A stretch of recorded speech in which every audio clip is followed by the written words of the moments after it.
Hello bachon, let's read this question. The number of photons emitted by a monochromatic single frequency infrared range finder of power 1 megawatt and wavelength of 1000 nanometer in 0.1 second is x multiplied 10 raised to power 13.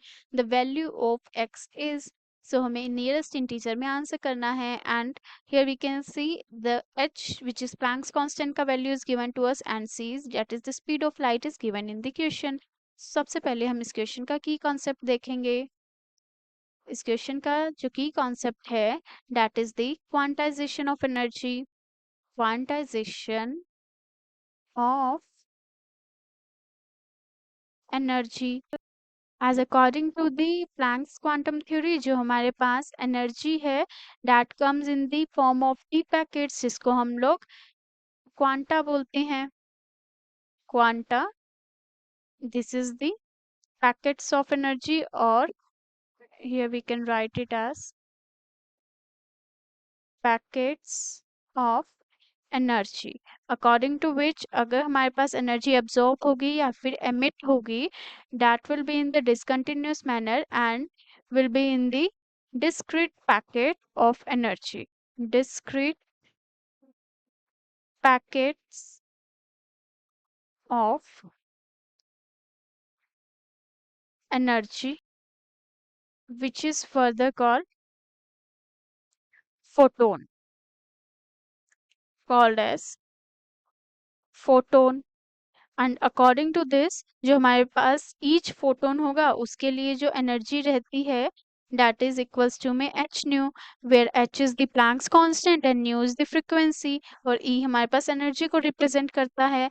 And according to this अगर हमारे पास एक photon है then it will be h nu, अगर हमारे पास दो photon है then it will be two h nu and अगर हमारे पास थ्री फोटोन है then it will be three h nu and so on. So जो हमारे पास एनर्जी का वैल्यू होगा that will be n h nu which means तो हमारे पास एनर्जी होगी that will be the quantized. So this is the concept of this question. According to the given question हमें गिवन है कि नंबर ऑफ फोटोन जो है वो हमें फाइंड आउट करने हैं which means n value we have to find out. N का वैल्यू हमें फाइंड आउट करना है for which power is given to us that 1 m watt जो हमारे पास ये स्मॉल एम है ये रिप्रेजेंट कर रहा है मिली को. सो 1 मिली वॉट हमारे पास पावर गिवन है एंड जो इसे हम लिख सकते हैं 10 रेज टू पावर 3 वॉट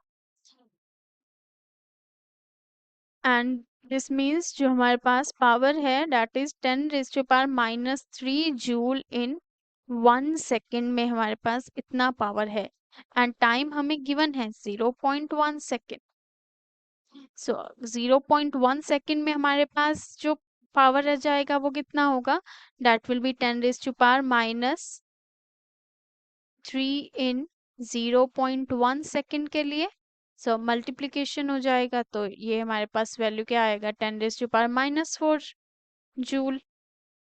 या फिर हम इस तरह से भी कर सकते हैं पावर इज इक्वल्स टू में एनर्जी अपॉन टाइम. सो यहाँ से हमारे पास energy will be equals to में power multiplied to the time. So power हमारे पास जो है 10 रेज टू पावर -3 है and multiplied to the 0.1. So ये हमारे पास जो आएगा value that will be 10 raise to power -4 joule आ जाएगा हमारे पास. Now here we can see energy का value is 10 raise to power -4 and E is equals to NHC over lambda. And according to the given question, हमारे पास Planck's constant and C that is speed of light is given to us. So जो हमारे पास lambda है wavelength का value भी given है that is 1000 nanometer. Now we just have to put all these value to find the value of n. So ये हमारे पास यहाँ पर हम पुट करेंगे E is equals to NHC over lambda. Energy is 10 raised to power -4 joule is equals to N multiply to the 6.63 into 10 raised to power -34 joule second multiply to the 3 into 10 raised to power 8 meter per second divided by 1000 nanometre given है, 1 nanometre is equals to 10 raised to power minus 9 metre. So 1000 nanometre के लिए multiply कर देंगे 10 raise to power minus 9 से। सो ये हमारे पास value आ गया metre में। सो सबसे पहले हम यूनिट्स को कैंसिल करेंगे, जूल से जूल कैंसिल हो गया, सेकंड से पर सेकंड कैंसिल हो गया है, एंड मीटर से मीटर कैंसिल हो गया है। सो एन का तो कोई वैल्यू नहीं होता, हमने देखा पीछे। एन रिप्रेजेंट क्या कर रहा है हमारे पास, इट रिप्रेजेंट्स द फोटोन को, number of the photon particles. So n का कोई भी यूनिट नहीं होगा, that we have already checked out. Now let us rearrange this. N will be equals to 10 raised to power minus 4 multiply 10 raised to power 3 लिख सकते हैं हम 1000 को, multiply 10 raised to power minus divided by 6.63 multiplied to the 3 multiply 10 raised to power minus 34 multiply 10 raised to power 8, and now let us solve this. 10 raise to power base हमारे पास 10 है, सो power हमारे पास क्या हो जानी चाहिए, ऐड और subtract हो जाएंगी। मल्टीप्लिकेशन में है तो ऐड हो जाएगी एंड डिवीजन में है तो सब्सट्रैक्ट होगी। So it is -4 + 3 -9। जो हमारे पास power 10 raise to power -3 denominator में है, न्यूमरेटर में आके इट विल बी +34, एंड जो 8 हमारे पास डिनोमिनेटर में है power 10 raise to power, so ये -8 हो जाएगी इस तरीके से, and it will come out as plus का 16, एंड हमारे पास यहाँ पे डिनोमिनेटर में 6.63 को जब हम 3 से मल्टीप्लाई करेंगे, by this multiplication we will get, यहाँ पे न्यूमरेटर में 10 raise to power +16 divided by multiplication पे हमें मिलेगा 19.89। So by this solving this हमें मिलेगा 0.502 multiply 10 raised to power, it is 0.0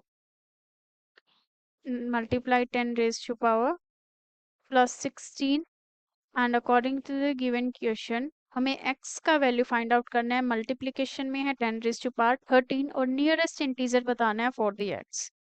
सो अब इसे हम रीअरेंज करेंगे तो ये हमारे पास आएगा 50.2 multiply 10 raised to power 13।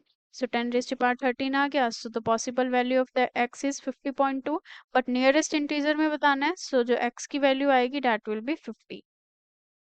So from this we can say the answer of this question is 50। Hope you understood it well. Best of luck.